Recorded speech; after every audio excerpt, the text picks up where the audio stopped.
ఏచూరి అస్తమయం. అనారోగ్యంతో తుదిశ్వాస విడిచిన కమ్యూనిస్టు యోధుడు, సిపిఎం ప్రధాన కార్యదర్శిగా విశేష సేవలు, జాతీయ స్థాయిలో పార్టీకి నేతృత్వం వహించిన రెండో తెలుగు వ్యక్తి. నేడు పార్టీ ప్రధాన కార్యాలయానికి భౌతిక కాయం. సీతారాం ఏచూరి పార్థివ దేహాన్ని ఎయిమ్స్కు అప్పగించబోతున్న కుటుంబం. అంటే ఆయన బాడీని మొత్తం ఎయిమ్స్ హాస్పిటల్కి అప్పగించబోతున్నారు. అంత్యక్రియలు ఇలాంటివేమీ ఉండవన్నమాట. 3 సార్లు ఆయన పార్టీ సారథ్యం వహించారు. 2015 ఏప్రిల్ 19న విశాఖలో జరిగిన పార్టీ సమావేశంలో ప్రకాష్ కారత్ స్థానంలో సీతారాం ఏచూరి జాతీయ ప్రధాన కార్యదర్శి అయ్యారు. 2014, 2022లో కూడా ఆయన ఆ పదవికి తిరిగి ఎన్నికయ్యారు. వర్తమాన రాజకీయాల్లో ధృవతారగా పేరొందిన సిపిఎం ప్రధాన కార్యదర్శి సీతారాం ఏచూరి ఆయన వయసు 72 సంవత్సరాలు ఇక లేరు. న్యూమోనియా తరహా ఊపిరితిత్తుల ఇన్ఫెక్షన్ సమస్యతో గత నెల 19వ తేదీన ఢిల్లీలోని ఎయిమ్స్లో చేరిన ఆయన చికిత్స పొందుతూ గురువారం మధ్యాహ్నం 3:03 తుదిశ్వాస విడిచారు. వైద్య విద్యార్థులకు బోధన, పరిశోధన అవసరాల కోసం ఆయన పార్థివ దేహాన్ని ఎయిమ్స్కు దానం చేయాలని కుటుంబ సభ్యులు నిర్ణయించారు. దశాబ్దాల పాటు కమ్యూనిస్టు పార్టీ సిద్ధాంతాల వ్యాప్తికి అలుపెరగని పోరాటం సాగించి సామాన్యుడి జీవితాల్లో వెలుగులు నింపడానికి కృషి చేసిన ఆయన మృతితో అరుణ జ్యోతి ఆరిపోయినట్లయింది. పుచ్చలపల్లి సుందరయ్య తర్వాత సిపిఎంకు నేతృత్వం వహించిన రెండో తెలుగువారిగా పేరొందిన ఆయన ఆ పదవిలో ఉండగానే కన్నుమూసిన తొలి నాయకుడిగా మిగిలారు. వైద్యులు ఏచూరికి ఆక్సిజన్ సపోర్ట్తో చికిత్స అందిస్తూ వచ్చిన ఫలితం లేకుండా పోయింది. గత 3 రోజులుగా ఆయన ఆరోగ్య స్థితిగతులు సన్నగిల్లుతూ వచ్చాయి. శ్వాసనాళ ఇన్ఫెక్షన్తో తీవ్ర ఇబ్బంది పడుతున్నట్లు మంగళవారం ప్రకటించిన పార్టీ బుధవారం మాత్రం ఆయన ఆరోగ్యం నిలకడగా ఉన్నట్లు పేర్కొంది.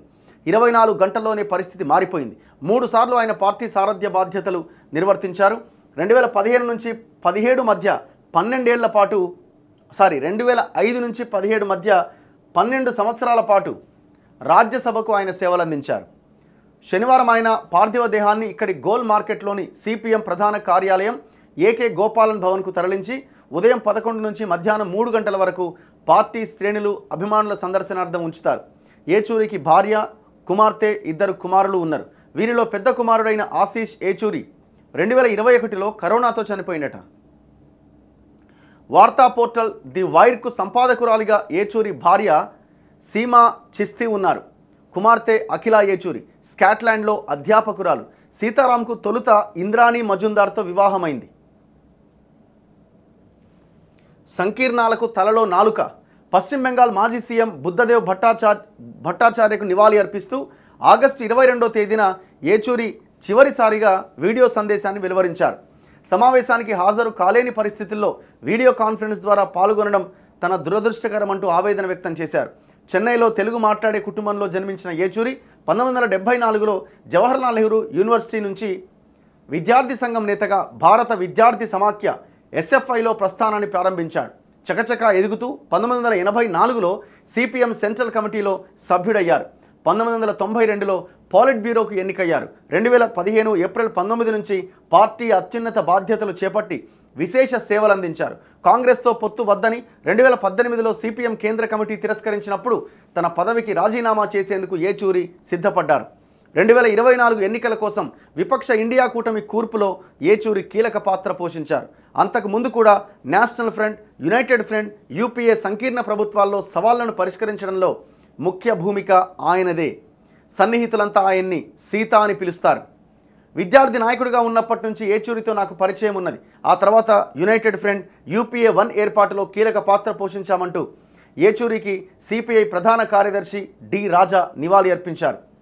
ఏచూరి మరణం పట్ల కాంగ్రెస్ పార్టీ అధ్యక్షుడు మల్లికార్జున ఖర్గే, సోనియా గాంధీ, రాహుల్ గాంధీ సంతాపం తెలిపారు.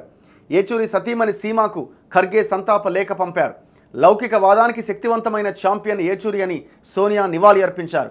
ఆయన నాకు ఒక స్నేహితుడు, లోతైన అవగాహనతో భారతదేశ ఆలోచనలకు రక్షకుడు. ఆయనతో జరిపే సుదీర్ఘ చర్చలను కోల్పోయాను అని రాహుల్ గాంధీ పేర్కొన్నారు. రాహుల్ గాంధీకి మార్గదర్శకుడు. లోక్సభ విపక్ష నేత రాహుల్ గాంధీకి రాజకీయంగా ఒక మార్గదర్శకునిగా ఏచూరిని చెబుతారు. తన వాగ్దాటితో అందరినీ ఆకట్టుకుంటూ వచ్చిన ఏచూరి దివంగత కమ్యూనిస్టు నేత హరికిషన్ సింగ్ సుర్జిత్ శిష్యునిగా రాటుదేలారు. పాత హిందీ సినిమాలన్నా, పుస్తకాలన్నా, రాజకీయ సంభాషణలన్నా ఆయనకు చాలా ఇష్టం. అయిష్టంగానే పార్లమెంటుకు తాను వచ్చాను. మరోసారి రాజ్యసభ పదవి చేపట్టలేనని తన పదవీ కాలం ముగింపు సమయంలో ప్రసంగిస్తూ ఆయన చెప్పారు. రైతుల కష్టాలు, కార్మికుల ఇబ్బందులు, ప్రభుత్వ ఆర్థిక విధానాలు, విదేశాంగ విధానంపైన పార్టీ తరపున బలమైన వాణిని అనేకసార్లు వినిపించారు. హిందీ, తెలుగు, తమిళం, బెంగాలీ, మలయాళం భాషల్లో ప్రావీణ్యుడు ఆయన. హిందూ పురాణాలపైన కూడా మంచి పట్టుందట. అండ్ మోదీ కూడా రెస్పాండ్ అయ్యారు. వామపక్షానికి వెలుగు రేఖ అని నరేంద్ర మోదీ అన్నారు. ఏచూరి సీతారాం కన్నుమూత పైన జాతీయ అంతర్జాతీయ స్థాయి నాయకులు సంతాపం వ్యక్తం చేశారు. సిద్ధాంతానికి కట్టుబడిన ఏచూరి అన్ని పార్టీల నుంచి స్నేహితుల్ని పొందగలిగారని రాష్ట్రపతి ద్రౌపది ముర్ము పేర్కొన్నారు. వామపక్షానికి వెలుగురేఖలా భాసిల్లిన ఆయన అన్ని పార్టీలతో అనుసంధానమయ్యేవారని ప్రధాని మోదీ కొనియాడారు.